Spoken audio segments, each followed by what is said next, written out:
In September 2010, Greg Fleniken, a 55-year-old man, checked into the Elegante Hotel in Texas to spend a quiet weekend.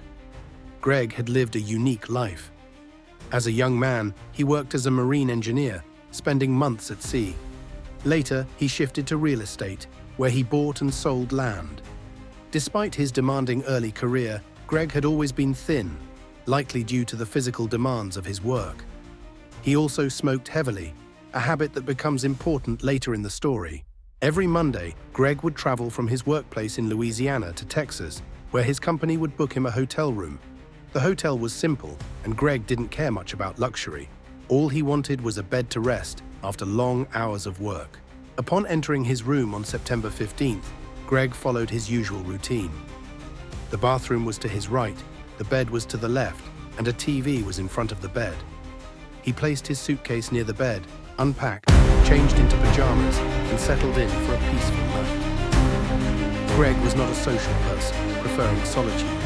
He turned the air conditioner onto its coldest setting, a habit of his, and reclined on the bed with a pillow behind him, a cigarette in hand, and the TV remote within reach. The next day, September 16th, his wife Susie tried calling him, but he didn't answer. This was unusual since Greg always kept in touch. Worried, she contacted his colleagues at work, who confirmed he hadn't shown up that day. Two of Greg's co-workers went to the hotel and knocked on his door but received no response. Concerned, they asked the hotel manager to open the door with the spare key. Inside, they found Greg dead on the floor, with a cigarette still in his hand. The police and a detective named Apple arrived. Initially, they saw no signs of foul play. The room was undisturbed, the door was intact. Greg had no obvious injuries except for a small scratch under his eye, likely from falling off the bed. Greg's belongings, including his wallet with cash, were untouched. Detective Apple conducted further investigations but found no evidence of drugs, alcohol, or foul play. Greg's body was sent to a highly skilled forensic pathologist, Dr. Tommy Brown. Upon examining the body, Dr. Brown discovered internal injuries, including broken ribs and a hole in Greg's heart. This was puzzling because there were no external signs of trauma. Dr. Brown concluded that Greg had not died of natural causes, as initially suspected. Detective Apple was now faced with a mystery. If Greg was murdered, how had it happened? There were no witnesses, no signs of a struggle, and no apparent suspects.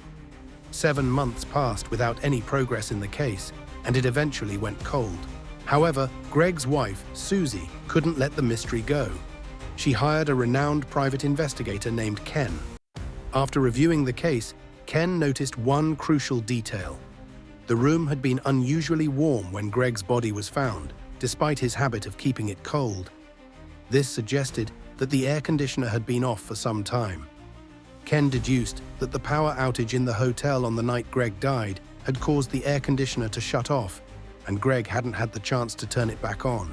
Ken also realized that Greg had died shortly after the power was restored, but hadn't been able to restart the air conditioner, indicating that his death had occurred between 8:30 p.m. and 9 p.m.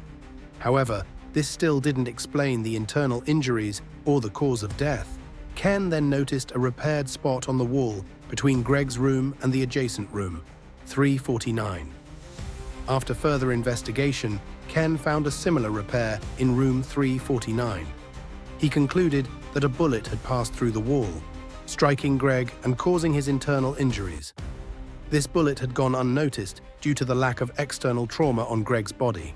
Upon further questioning, one of the men staying in room 349 confessed that his friend, Lance Mueller, had accidentally fired a gun in their room while drunk. The bullet had traveled through the wall and fatally wounded Greg without them realizing it at the time. Afraid of the consequences, they had patched up the wall and stayed quiet about the incident. With this confession, Mueller was arrested and sentenced to 10 years in prison for manslaughter.